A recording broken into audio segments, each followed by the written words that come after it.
Gloria a Dios.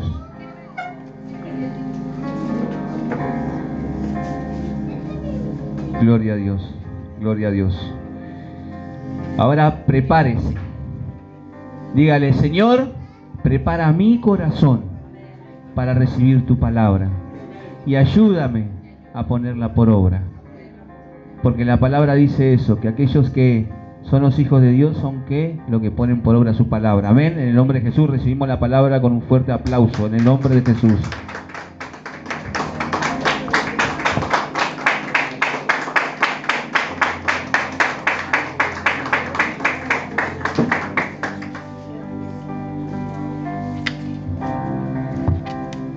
Dios te bendiga, iglesia.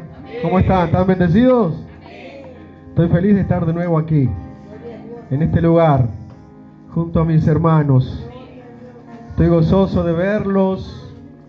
Bueno, le resumo, porque hay tanto para contar, mire, tanto.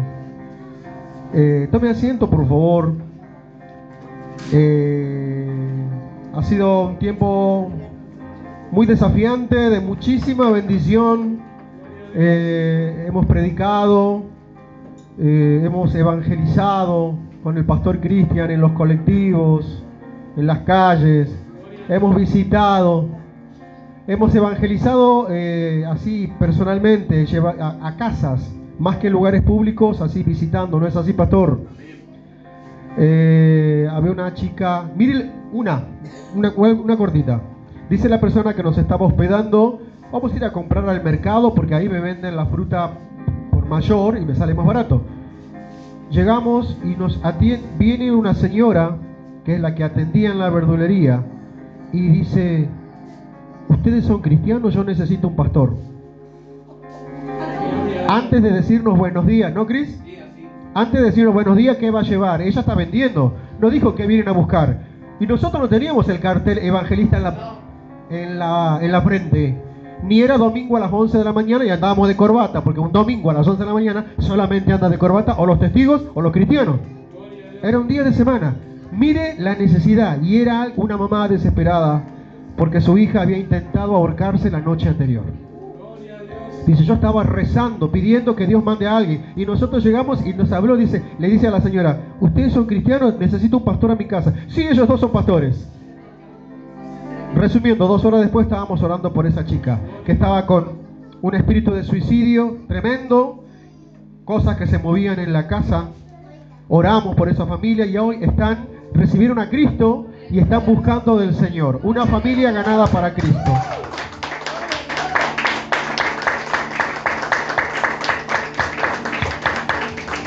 En otra ocasión estábamos desayunando y entra un mensaje desde Misiones, la hermana de la señora que nos estaba hospedando, y estaba angustiada por un montón de problemas en su casa. Entonces yo, cuando escucho el diálogo, le digo: ¿me deja hacer una oración? Sé que ni me conoce, pero yo quiero hacer una oración por ella. Entonces agarro el WhatsApp, le digo: hola, le habla el pastor Oscar, y mando una oración. Al rato llega la respuesta desde Misiones. Dice la señora: yo escuché esa oración, no sé quién es, no lo conozco. Dice: pero me puse de rodillas y sentí que algo salió de mí y glorificaba a Dios. Dice: mi casa fue transformada y hoy está congregando. Y era una mujer católica de toda su vida y hoy está yendo a la iglesia, ella y toda su familia. Eso es lo que hace el Señor a través de nosotros, a través de usted, que es también parte de esta gran obra. Mire, había una señora, había un día que estábamos hospedados en la casa de mi padre, en Santiago del Estero, en el medio del campo. Teníamos que viajar 3 horas hacia Tucumán porque predicábamos el miércoles a la noche y el jueves a la noche.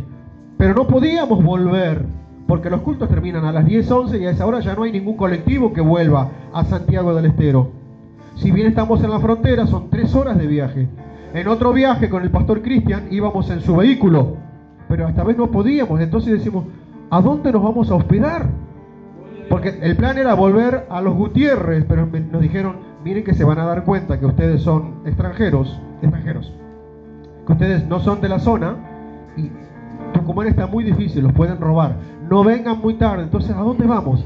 Llamamos a alguien, a un conocido, ¿nos podemos hospedar en su casa? Dice: yo no tengo problema en recibirlos, pero ¿sabe qué? Yo ya tengo gente que vino a visitarme hace un par de días, pero quédese tranquilo, pastor, Dios va a hacer algo. Dice, ustedes están haciendo la obra y algo va a pasar, algo vamos a hacer.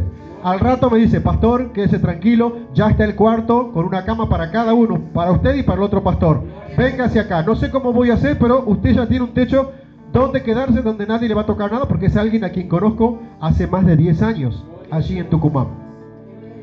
Al otro día a la mañana, en el desayuno, viene ella que me tiene confianza y me dice, pastor, ¿sabes que yo no tenía ni un peso para recibirlos? Y recién cobro dentro de 15 días. Buscando entre mis ropas, encontré un sobre con 300.000 pesos que yo ni sabía que tenía. ¿Está entendiendo? Y dice, y yo sé que esta bendición es porque metí bajo mi techo a 2 personas que están haciendo la obra. Eso es maravilloso. Es maravilloso, eso lo hace Dios. Es como que usted ahora, ¿quién recibe? Que busques entre sus cosas y encuentres un sobre con plata. Dios lo puede hacer. Dios lo puede hacer, amén. Les resumo, tendría para contarle un montón de testimonios. Lo bueno es que quedaron puertas abiertas. Quedaron puertas abiertas. Es más, los pastores me decían, quédense una semana más. Nos organizaron una campaña para que fuéramos los predicadores, Cristian y yo. Y no en el barrio de donde está mi mamá y mi papá, que me conocen a mí desde que yo era chiquito. En un pueblo en donde no me conoce nadie. Y le dijimos, no podemos quedarnos, tenemos que volver. Y hay muchísima necesidad. Y mi sueño es que todos vayamos. Todos. ¿Está entendiendo? Todos. Dios nos quiere usar a todos. Vamos a pasar a la prédica del día de hoy. Título del mensaje, iglesia: todos lo cruzaremos. Todos lo cruzaremos. Vamos a hablar, ¿sabe de qué? Del torrente de Cedrón. ¿Cuántos leyeron en la Biblia el torrente de Cedrón? ¿Lo leyó alguna vez? En la Biblia se nombra muchísimas veces el torrente de Cedrón. El torrente de Cedrón, iglesia, era el cauce de un río que durante la mayor parte del año estaba seco. Por el clima, casi todo el año era un cauce de río seco, sin agua. Solamente en la época de lluvias, ese río se llenaba de agua. El torrente de Cedrón dividía la ciudad de Jerusalén del Monte de los Olivos. El torrente del Cedrón dividía la parte ciudad de un desierto muy árido, muy feo, ¿sí? Y ¿sabe lo que significa la palabra Cedrón? Mire, significa, según el diccionario bíblico, significa llanto, lugar oscuro o lugar muy turbio. Y hoy, en el día de hoy, amado hermano, vamos a enriquecernos estudiando a 3 varones que cruzaron el torrente de Cedrón. Así que prepárese ahí, siéntese, ajústese el cinturón, porque Dios lo va a bendecir grandemente a través de las 3 personas, 3 varones que cruzaron el torrente del Cedrón, y nosotros vamos a aprender de ellos. ¿Cuántos dicen amén?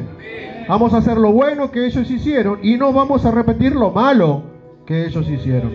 Y vamos al primer caso, el rey David. Acompáñeme al segundo libro de Samuel.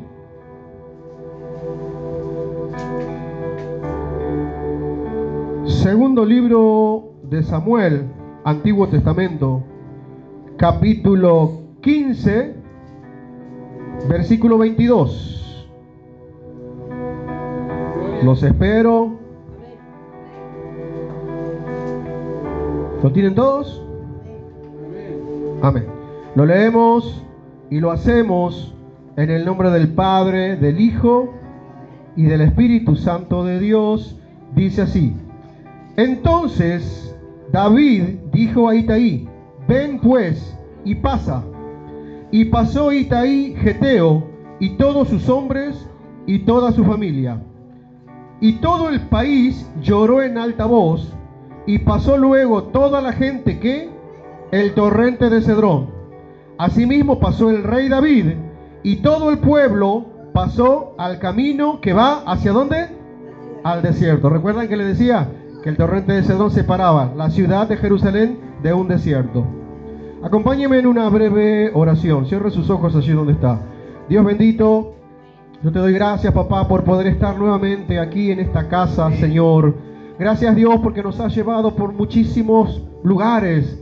Señor, hemos recorrido pueblos alejados, Señor, iglesias llenas de personas que te aman y te buscan al igual que nosotros, que creen en ti, que confían en ti. Gracias, Dios mío, porque en todo tiempo nos has acompañado, papá. Tu presencia ha sido tangible, tu cuidado, tu protección. Nos has bendecido y hemos sido de bendición, Señor. Has mostrado tu respaldo, has mostrado que estás con nosotros. Has mostrado, Señor, que no salimos porque sí, sino que estamos enviados por ti, Señor, respondiendo y creyendo a un llamado que tú nos has hecho, a una misión que tú nos has encomendado a nosotros. Porque desde antes de que nos formáramos en el vientre de nuestra madre, tú, Señor, ya nos habías llamado con un propósito espiritual, con un plan perfecto, Dios mío. Gracias por esta iglesia, gracias por esta casa, por cada persona que ha orado, por cada persona que ha ayunado, por cada persona, Señor, que ha doblado rodillas pidiéndote que tu gracia y tu favor estuvieran sobre nosotros. Gracias, Dios mío, por esta palabra. Te pedimos, Dios, que nos ayudes, que nos des entendimiento. Queremos aprender de tu palabra, Señor. Queremos ser ministrados con tu palabra, porque es tu palabra la que nos fortalece, la que nos edifica, la que nos sostiene, la que nos confronta, Señor, y la que nos ilumina el camino a seguir. En lo personal te pido que uses mi vida y que suplas lo que me falta. Háblanos, Dios, que para eso nos hemos reunido. En el nombre de Jesús, amén. En esta historia, iglesia amada, vemos al gran guerrero, a David, el hombre de guerra. ¿Cuántos saben que David es un hombre de guerra? Desde el momento que David fue ungido por el profeta Samuel como rey, a partir de ese momento comenzó la oposición para ese varón. Ustedes leen la Biblia, él estaba adorando a Dios en el anonimato, cuidando las ovejas de su padre. Nadie lo veía. Es más, la familia estaba organizando una fiesta muy grande y a él ni siquiera lo convocaron. Pero ¿quién sí lo vio? Dios. ¿Sí? Viene el profeta, lo hace llamar y cuando entran derrama el aceite sobre él y dice la Biblia, en ese momento la presencia de Dios, la unción del fuego de Dios, del Espíritu Santo vino sobre ese varón. Y a partir de ese momento él fue ungido por Dios, un hombre que portaba presencia. Pero también a partir de ese momento comenzaron ¿qué? Las luchas, las pruebas. ¿Sí? Todo el tiempo lucha, prueba, persecución. Se tuvo que fingir loco, se tuvo que escapar a los filisteos, se tuvo que meter en una cueva. Dios nos habló hace unos cultos atrás también sobre eso, sobre la cueva de Adulam. Y este hombre siempre fue un guerrero. Vivía de victoria en victoria, pero ¿por qué? Porque tenía que guerrear todo el tiempo. En el texto que acabamos de leer, iglesia, vemos al gran rey de Israel, ya sentado en el trono, pero ¿cómo lo vemos? Derrotado. En esta historia vemos al gran rey David derrotado. Vemos al hombre que venció al gigante Goliat, pero vencido, ¿sabe por quién? Por su propio hijo. Traicionado por uno de su propia sangre. Porque dice la Biblia que su hijo Absalón le usurpó el trono. ¿Cuántos conocen la historia? Dice que Absalón se quedaba a la entrada de la ciudad y les decía, oh no, el rey no los trata bien, vénganse porque yo los voy a tratar mejor. Y así se ganó el amor de la gente y le dividió el trono. Y una vez que Absalón se vuelve poderoso, el rey David se ve obligado a escapar por su vida, abandonando el trono. El varón que venció a los filisteos, los derrotó a los filisteos como se los comió como si fueran pan. Recuerda que la Biblia dice que Sansón, era el plan de Dios, que Sansón derrotara a los filisteos. Pero Sansón no pudo, terminó siendo juguete del enemigo. ¿Quién sí pudo? David. David derrotó a todos los enemigos que lo rodeaban, pero fue destruido por alguien íntimo, por alguien de su propia sangre. Fue destruido, fue derrotado. ¿Sí? ¿Cuántos saben que la herida de un desconocido duele, pero que la herida de alguien íntimo duele más? ¿Sí o no? La traición, el engaño, la pedrada del que no te conoce duele y molesta, sí, pero duele más cuando es de alguien propio. Eso le pasó al rey David. Estaba escapando por su vida. Cruzar el torrente del Cedrón significaba, iglesia, salir de la seguridad de Jerusalén para enfrentar un desierto lleno de incertidumbre y soledad. Le repito, después de haber sido el rey de Israel, puesto en el trono por el propio Dios, tuvo que escapar por su vida porque le sublevó el reino su propio hijo.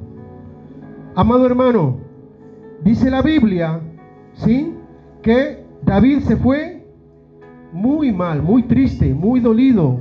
Lo vamos a leer más adelante, porque era su propia sangre quien le había ocasionado este tremendo dolor. Él venía de ser exaltado por Dios. Él venía de ver el respaldo de Dios sobre su vida, porque dice la palabra que fue Dios el que derrotó a los enemigos de David y le dio paz. Vamos a ver casi, sí. Vamos a ver lo que dice. Seguimos, ¿sí?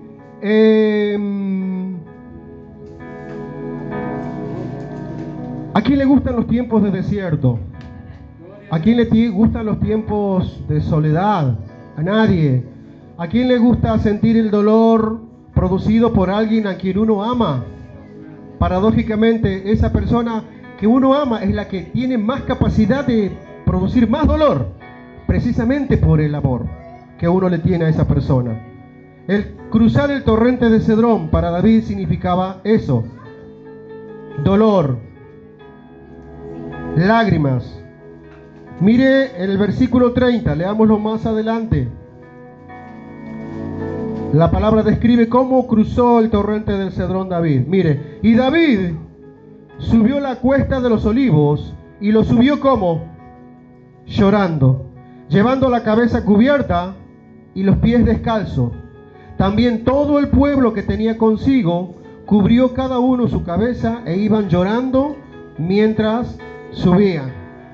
El llanto, iglesia amada, la cabeza cubierta y los pies descalzos del rey describían su dolor, su vergüenza, ya que muy pocos permanecieron fieles a él porque la mayoría lo abandonó para irse tras su hijo.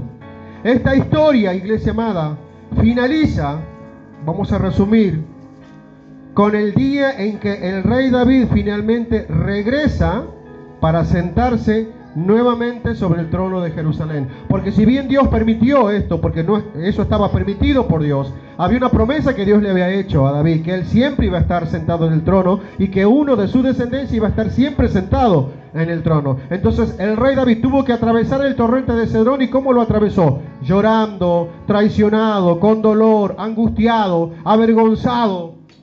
Pero el Señor, fiel a su promesa, lo trajo nuevamente al trono. ¿Cuántos damos gloria a Dios? Por eso, Dios es fiel a lo que te prometió. Por eso, perseveremos en el momento del desierto, en el momento de la traición. Confiemos en el Señor porque Él está en control. Amén. Vamos a ir al siguiente ejemplo. Simei. Segundo libro de Samuel, capítulo 16. Ahí de vuelta a la hoja. Versículo 5. ¿Lo tiene? Mire lo que dice. Y vino el rey David hasta Bahurim, y aquí salía uno de la familia de la casa de Saúl. ¿Recuerda quién era Saúl? El rey anterior, desechado por Dios. Y vino el rey David hasta Bahurim. Ya había cruzado el monte de Cedrón y seguía escapando por su vida. Y dice que en ese caminar se cruzó con un pariente del rey David, del rey Saúl.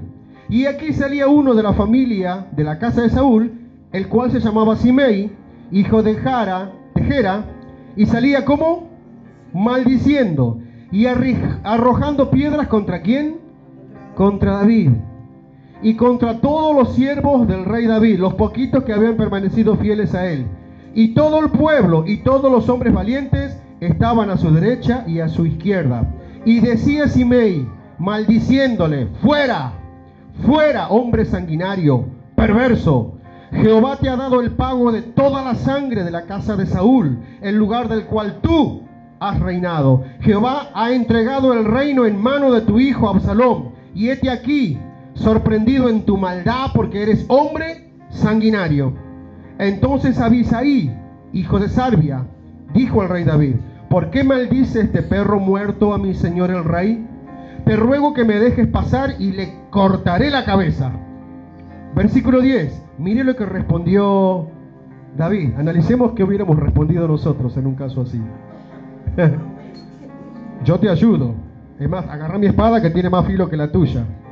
Y el rey David respondió: ¿qué tengo yo con vosotros, hijos de Sarbia? Si él así maldice, es porque Jehová le ha dicho que maldiga a David. ¿Quién pues le dirá: ¿por qué lo haces así?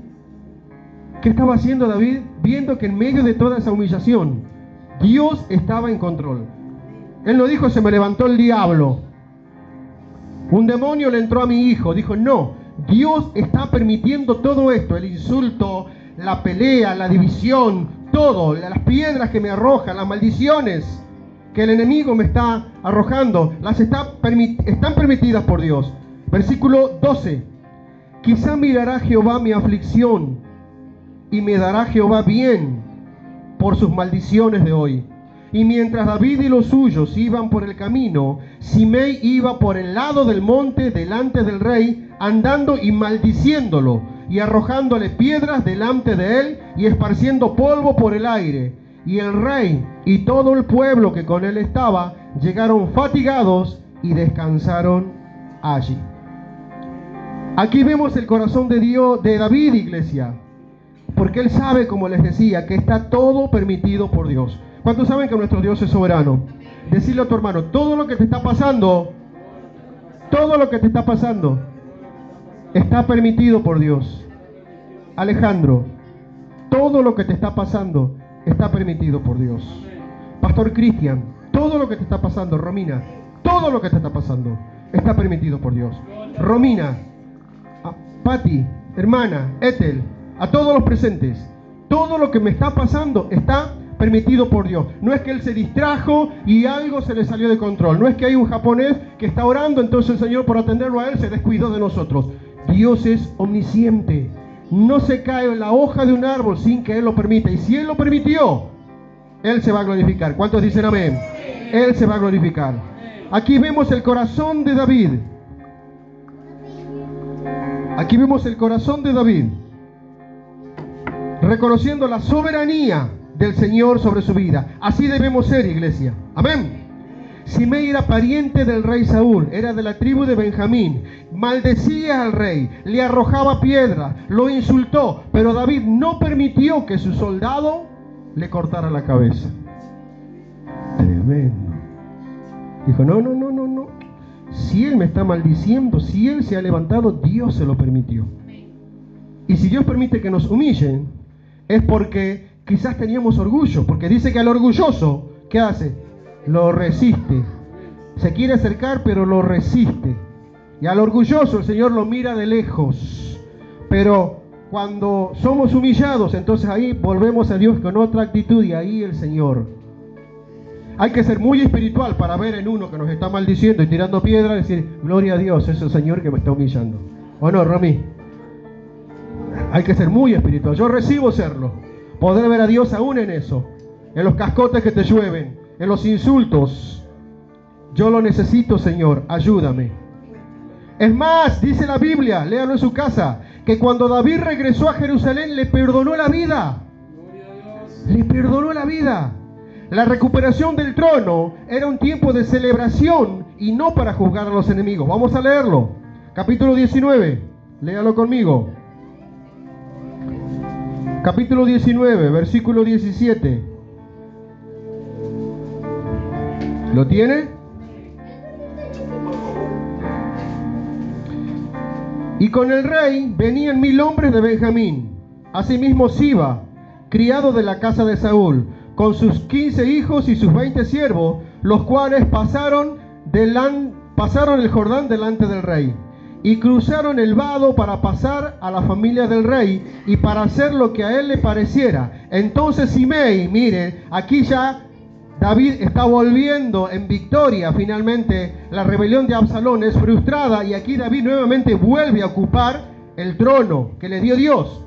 Y aquí aparece de nuevo Simei. ¿En dónde me quedé? Ayúdeme. Entonces Simei, hijo de Gera, se postró delante del rey cuando él hubo pasado el Jordán. Mire cómo cambió la actitud. Ya no era el que maldecía, ya no era el que tiraba piedra, ya ahí se postró en aparente humildad. Y dijo al rey: no me culpe mi señor de iniquidad, ni tenga memoria de los males que tu siervo hizo el día en que mi señor el rey salió de Jerusalén. No los guarde el rey en su corazón. ¿Lo está leyendo? Porque yo, tu siervo, reconozco haber pecado, y he venido hoy el primero de toda la casa de José para descender a recibir a mi señor el rey. Respondió Abisaí, hijo de Sarbia, y dijo: ¿no ha de morir por esto Simei, que maldijo al ungido de Jehová? David entonces dijo: ¿qué tengo yo con vosotros, hijos de Sarbia, para que hoy me seáis adversarios? ¿Ha de morir hoy alguno en Israel? Pues no sé yo que hoy soy rey sobre Israel. Y dijo el rey a Simei: no morirás. Y el rey se lo juró al que lo humilló, al que lo terminó de aplastar en el peor momento, el que en lugar de consolarlo vino y le dijo: te tiro una piedra encima del dolor, de la traición, de la humillación, yo te sumo más. A esa persona, ¿qué hizo el rey? Lo perdonó. ¿Cuánto recibimos tener ese corazón? Señor, interviene. Solamente Dios lo puede hacer, ¿o no? Solamente Dios. Y guardar el corazón. Tenemos el ejemplo de José, otro que se le levantó la familia, y cuando los vio, lo estuve leyendo hace poquito, cada vez que leo esa historia lloro. Dice que ellos hablaban entre ellos, y ellos hablaban en hebreo, y como José ya era la mano derecha de Faraón, estaba con esa peluca, estaba pintado y hablaba en egipcio. Entonces ellos no supieron que era José, y José los entendía. ¿Ves? Esto nos pasa porque le hicimos eso a nuestro hermano, y dice la Biblia, y ellos no sabían que José los estaba entendiendo. Y él, cuando los vio, no dijo: esta es la mía, aquí me voy a cobrar de toda la que me hicieron. No, dijo: no les pese haberme vendido, porque para salvación de sus vidas me envió Dios delante. La traición, que lo arrojaran en la cisterna, que lo vendieran como esclavo, que lo acusaran de violador, los años que pasó en la cárcel, él nada de eso cargó su corazón. Él entendía que Dios estaba en control de todo. Necesitamos eso, iglesia. Amén. Porque cuando entendamos eso, vamos a tener limpio el corazón, no se nos va a cargar, no nos vamos a llenar de rencor, porque mira cómo lo que me hizo, y pobrecito yo, y mira lo que me hace. No, Dios está en control de todo. Más adelante, iglesia, cuando Salomón se sentó en el trono de Jerusalén, ordenó a Simei que construyese una casa y que no saliera de ella. Preste atención, porque finalmente Salomón, el hijo de David, se sienta en el trono y Simei todavía vivía. Y Salomón le dice: ¿querés permanecer con vida? Yo podría matarte por lo que le hiciste a mi padre. ¿Querés permanecer con vida? Construí una casa en Jerusalén y mantente encerrado dentro de esa casa y no salgas nunca, porque el día que salgas vas a morir. A ver qué hizo este muchacho. Versículo... Primer libro de Reyes. Téngame paciencia, usted ya sabe que yo leo mucha Biblia. Primer libro de Reyes, capítulo 2, versículo 36. ¿Por qué se lo leo? Porque yo quiero que usted vea que está en la Biblia. Después envió el rey e hizo venir a Simei. Está hablando de Salomón ya. Después envió el rey e hizo venir a Simei y le dijo: edifícate una casa en Jerusalén y mora ahí, y no salgas de allí a una parte ni a otra, porque sabe de cierto que el día que salieres de la casa y pasares que el torrente de Cedrón, sin duda morirás, y tu sangre será sobre tu cabeza. Y Simei dijo al rey: la palabra es buena, como el rey mi señor ha dicho, así lo hará tu siervo. Y habitó Simei en Jerusalén muchos días, perdonado la vida, tendría que estar agradecido. Pero pasados 3 años, aconteció que 2 siervos de Simei huyeron a Aquis, hijo de Maca, rey de Gat, los filisteos, y dieron aviso a Simei diciendo: he aquí que tus siervos están en Gat.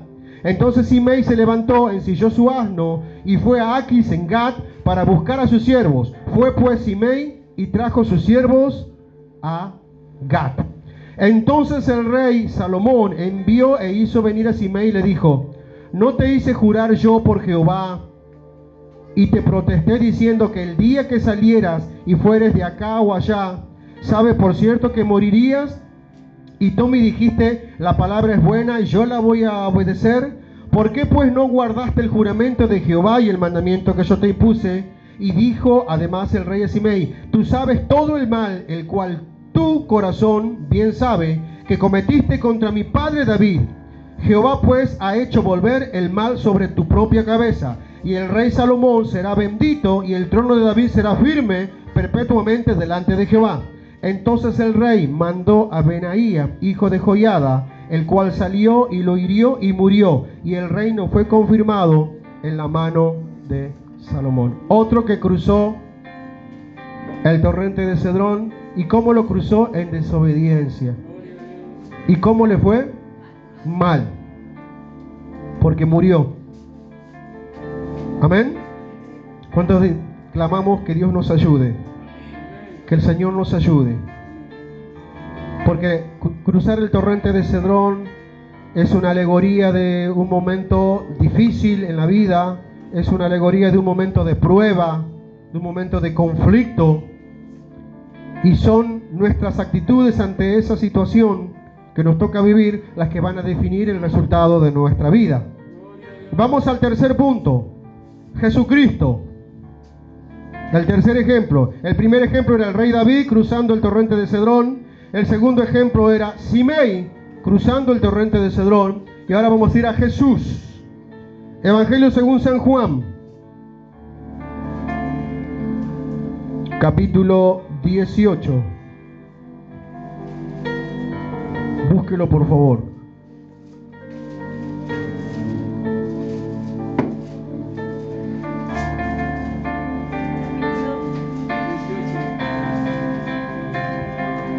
Capítulo 18. Evangelio según San Juan, capítulo 18. Lo leemos. Presten mucha atención. Habiendo dicho Jesús estas cosas, salió con sus discípulos al otro lado ¿de dónde? Del torrente de Cedrón, donde había un huerto en el cual entró con sus discípulos. Esto está ocurriendo después de la última cena. Después que el Señor comparta la última Pascua con sus discípulos, después que les enseña el pan, el vino, que le lava los pies, a continuación sale y se va a cruzar el torrente del Cedrón porque iba hacia ¿dónde? Hacia Getsemaní. Recuerda que al principio del mensaje les dije que era un cauce de río que separaba a Jerusalén del monte de los olivos. Versículo 2.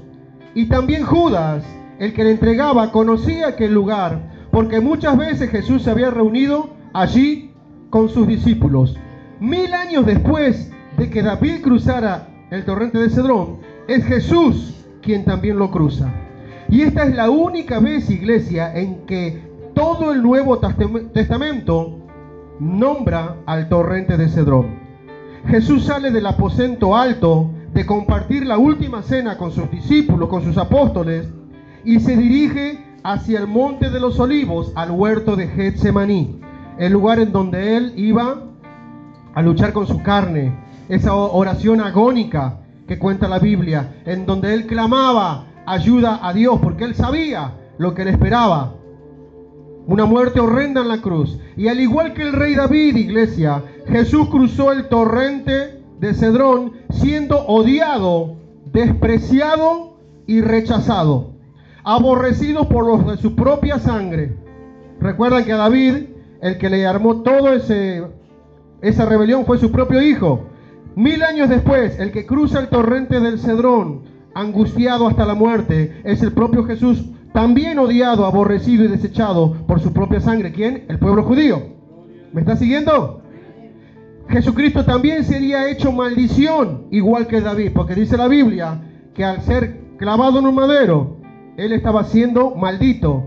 Jesús, igual que el rey David, perdonó a sus agresores, sabiendo que el día del juicio sería más adelante. Dice la Biblia que él desde su último minuto decía: perdónalo, Señor, no saben lo que hacen. Igual que David, que perdonó a Simei. Jesús, al cruzar el torrente del Cedrón, sabía que al igual que Simei sería condenado a muerte. Pero aquí había una gran diferencia. Simei murió por desobediencia, porque si él se quedaba en la casa obedeciendo, no le iba a pasar nada. ¿Qué dice la Biblia? Que en la obediencia, ¿qué? Está la bendición. Simei cruzó el torrente del Cedrón en desobediencia. Jesús cruzó el torrente del Cedrón, pero como parte del perfecto plan de Dios. Porque Él vino a eso, a morir. Él vino a eso, a entregar su cuerpo en ofrenda para perdón de los pecados. Amén. Jesús cruzó el torrente del Cedrón, iglesia, sabiendo que moriría, pero que llegaría el día cuando regresaría a Jerusalén para nuevamente sentarse en el trono de David, su padre. Leámoslo, por favor. Lucas, capítulo 1, versículo 32. El texto habla de Jesús. Vamos a leer desde el 31. Y ahora concebirás en tu vientre, le dice el ángel a María, y darás a luz un hijo, y llamarás su nombre Jesús. Y este será grande, y será llamado Hijo del Altísimo. Y el Señor Dios le dará el trono de David, su padre, y reinará sobre toda la casa de Jacob para siempre, y su reino no tendrá fin.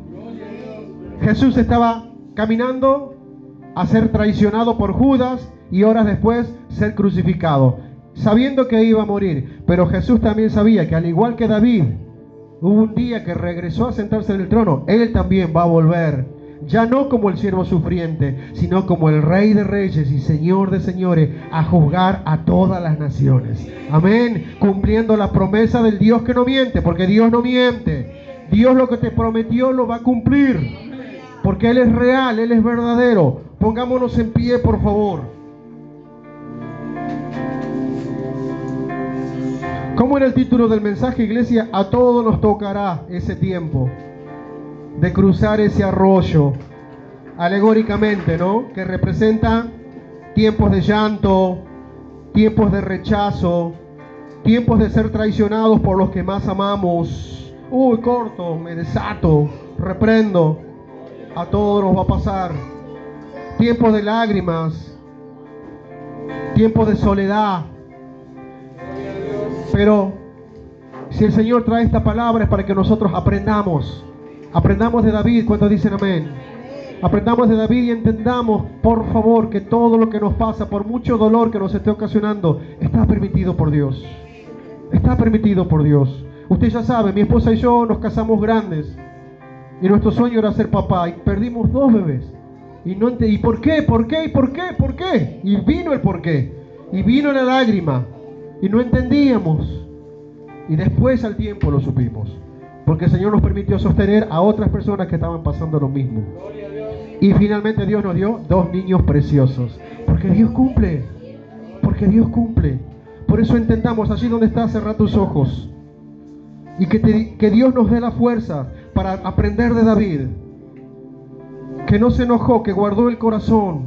Mira lo que me está haciendo, me está traicionando a mi propia sangre. Es la persona que amo, es la persona a la que le entregué mi vida. Y mira cómo me está tratando. No, entender que Dios lo está permitiendo. Y que si Dios lo está permitiendo, tiene propósito pedagógico. Algo quiere enseñarnos el Señor. Aprender de David y de Jesús, que perdonó al agresor, que lo perdonó, que soltó perdón, que intercedió ante el Padre por la persona que lo agredía, por la persona que lo ofendía. Señor, ayúdanos en el nombre poderoso de Jesús, te lo pedimos. Y también aprendamos, iglesia, que en la desobediencia siempre van a haber consecuencias. Siempre, siempre. Por eso seamos gente obediente, porque la obediencia acarrea bendición para nosotros y para nuestra casa. La obediencia nos guarda de la muerte, porque desobedecer es pecado, y cuando hay pecado estamos muertos ante los ojos del Señor. Por eso te animo a que levantes las manos allí donde está y vamos a decirle: Señor, ayúdanos, Dios mío, por favor, ayúdanos, Señor, a resistir esos momentos de angustia, esos momentos de soledad. Ayúdanos, Dios, a resistir, papá, esos momentos de prueba, a afrontar los desiertos con grandeza, Rey, en el nombre poderoso de Jesús, sabiendo que tú eres un Dios fiel, que tú vas a cumplir todo lo que has prometido. Señor, te pido que sostengas a esta iglesia, Dios mío, en el nombre de Jesús. Sosténnos, papá, en medio de las pruebas, en medio de las luchas, en medio, Señor, de los ataques del diablo, porque se levanta el enemigo con furia. Por un camino se levanta, pero por 7 tiene que huir, porque Jehová peleará por vosotros y vosotros estaréis tranquilos, porque dice la Biblia: hijitos, vosotros sois de Dios y lo habéis vencido. Mayor es el que está en nosotros que el que está en el mundo. Señor, aquí estamos clamándote que te levantes, mi Rey. Levántate en defensa, Señor, de cada ministerio, de cada llamado, de cada familia, de cada varón, de cada mujer, de cada matrimonio. Oramos por nuestros hijos, Dios mío. Tú prometiste bendecir hasta 1000 generaciones de los que buscan tu rostro y obedecen a tu palabra, Señor. Y aquí estamos clamándote para que bendigas a nuestra descendencia. Señor, gracias por estar en esta noche. Gracias por esta palabra. Gracias porque tú siempre nos has sostenido y lo seguirás haciendo. En el nombre poderoso de Jesús. Ayúdame a guardar el corazón. Allí donde estás, dile: ayúdame a guardar el corazón, Señor. Ayúdanos, Dios, a guardar el corazón del rencor. Ayúdanos, Dios, danos corazones perdonadores. No queremos, Señor, ser personas que tengan raíz de amargura, porque la raíz de amargura contamina, Señor, porque la falta de perdón es un obstáculo muy grande para ver tu gloria. Hoy queremos ser personas que suelten el perdón, Señor, aún sobre aquellos que nos han lastimado. Soltamos perdón, papá, no porque merezcan ser perdonados, sino porque nosotros necesitamos ser libres de las cadenas del rencor, porque al diablo le sirve tenernos con un corazón cargado. Dios mío, hoy nos despojamos de todo peso y del pecado que nos asedia, y corremos al cumplimiento de lo que tu boca ha hablado, porque será cosa tremenda la que yo haré contigo. Lo dijiste, Señor, y nosotros lo creemos, porque tú eres real y verdadero. Espíritu Santo, Señor, te pido que estés sellando la administración de esta palabra en cada uno de mis hermanos, para gloria de tu nombre, en el nombre de Jesús. Amén, amén y amén. Dale un fuerte aplauso al Señor. Fuerte, fuerte, fuerte.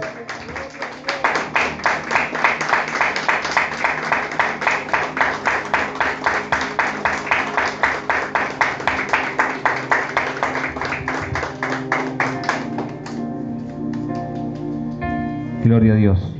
Gracias, Señor, por tu palabra. El Señor que nos ha sostenido hasta hoy nos va a seguir sosteniendo hasta que Él venga. Amén. Saber que Él está en control de todo y que Él permite también y nos da esa fuerza, esa vitalidad que necesitamos para cada día, para seguir adelante. Amén. En el nombre de Jesús, Él está en control de todas las cosas.